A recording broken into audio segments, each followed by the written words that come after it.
En los últimos años, Max Verstappen se ha convertido en una fuerza imparable, campeón mundial, ganador múltiple de grandes premios y un rompedor de récords desde edades en las que otros apenas están soñando con la Fórmula 1. Pero, ¿y si te dijera que estuvimos a segundos de nunca haberlo visto correr? ¿Y si te dijera que Max Verstappen, el holandés volador, pudo haber sido solo un nombre más en los registros civiles si no fuera por un día catastrófico en 1994? Corre el 31 de julio de 1994. El escenario, Hockenheim, Alemania. El país estaba eufórico. Michael Schumacher era el nuevo ídolo nacional y las entradas para el Gran Premio se agotaron con meses de antelación. Más de 140,000 personas colmaron el denso bosque alemán esperando ver a su héroe brillar. Pero las cosas comenzaron a torcerse antes de que siquiera los motores rugieran. A solo 3 días del evento, la FIA anunciaba una sanción histórica. Schumacher sería suspendido por 2 carreras por ignorar banderas negras en Silverstone. Sí, en plena fiebre nacional, justo antes de su carrera en casa. ¿El resultado? Caos. Se encendieron alarmas de seguridad cuando se detectaron pilas de madera cerca del circuito y se temió que algunos fanáticos furiosos planeasen incendios como protesta. El alcalde de Hockenheim tuvo que intervenir personalmente. Rogó que le permitieran correr a Schumacher para evitar disturbio. Y eso te da una idea de cuán importante era el piloto para Alemania. Estaban dispuestos a prender fuego al bosque por él.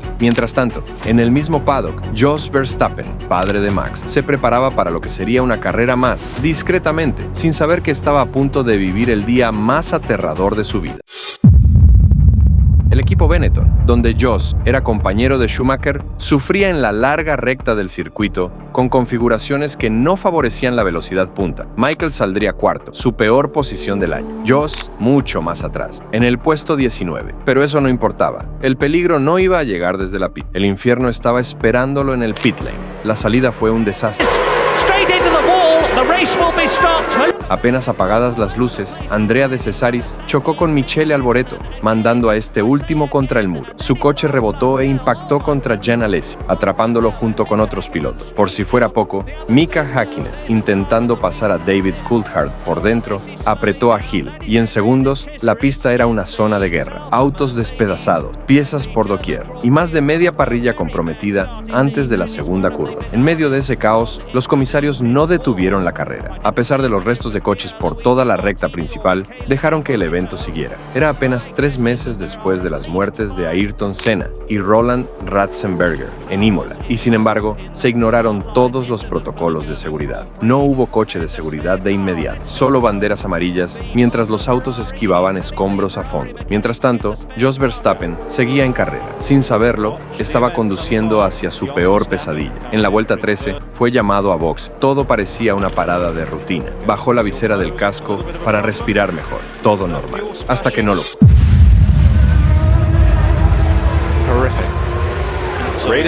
El mecánico de Benetton, Simon Morley, tenía dificultades con la manguera de combustible. La boquilla no se acoplaba bien. En la lucha por desconectarla, se generó una fuga, y en cuestión de segundos, el auto entero se transformó en una bola de fuego. Los mecánicos saltaban envueltos en llamas. Jos, con la visera abierta, fue envuelto por el fuego sin siquiera entender qué estaba pasando. El combustible rociado encendió de inmediato a varios miembros del equipo. Algunos, con los trajes ya derretidos por el calor, lograron rodar por el suelo para apagar las llamas. Otros necesitaban ayuda urgente. Hasta 6 litros de combustible habían sido rociados y encendidos en un espacio cerrado, entre herramientas, neumáticos y humano. El humo negro salía del pit lane como si una fábrica explotara. Verstappen logró escapar, increíblemente sin lesiones graves. La razón: había abierto la visera, pero no llegó a inhalar profundamente en ese preciso instante. Me echaron agua en la cara, me pusieron crema, me llevaron al hospital, pero estaba bien, diría años después. Estuvo a 1,5 segundos de inhalar fuego directo a los pulmones.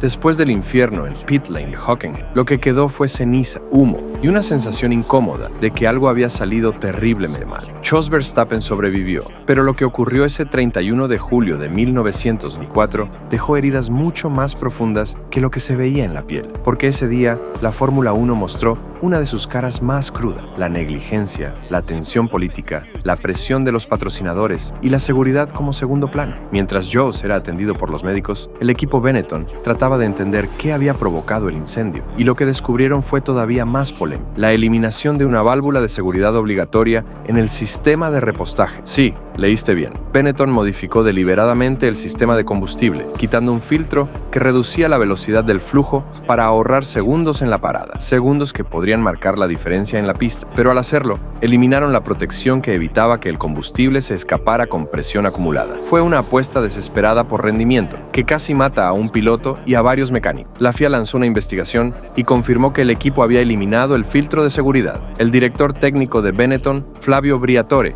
intentó minimizar la gravedad, pero el daño ya estaba hecho. A Joss lo habían convertido, sin saberlo, en un chivo expiatorio de una decisión irresponsable. Y no fue el único problema técnico sospechoso de Benetton ese año. Semanas antes, en Imola, la tragedia de Senna ya había puesto en la mira a los equipos. Las sospechas sobre ayudas electrónicas ilegales, boxes fuera de control y decisiones temerarias eran más frecuentes que nunca. Pero volvamos a Hockenheim. Mientras Ferrari celebraba la primera victoria en casi 4 años con Gerhard Berger y Schumacher se retiraba entre la frustración y el humo, el paddock entero estaba en shock. No solo por el accidente, sino porque todos sabían que pudo haber sido peor. Y ese pudo haber sido quedó rebotando en la mente de todos. Y Jos Verstappen hubiera respirado el fuego solo medio segundo más. Si ese casco no hubiera estado bien ajustado, si uno de los mecánicos no hubiera saltado a tiempo, o si ese día simplemente el auto hubiera tenido más combustible cargado, no estaríamos hablando hoy de Max Verstappen como campeón mundial. No habríamos tenido ese final caótico en Abu Dhabi 2021. No habríamos presenciado esas maniobras salvajes, esa agresividad innata, esa obsesión por ganar que heredó directamente de su padre. Porque después del accidente,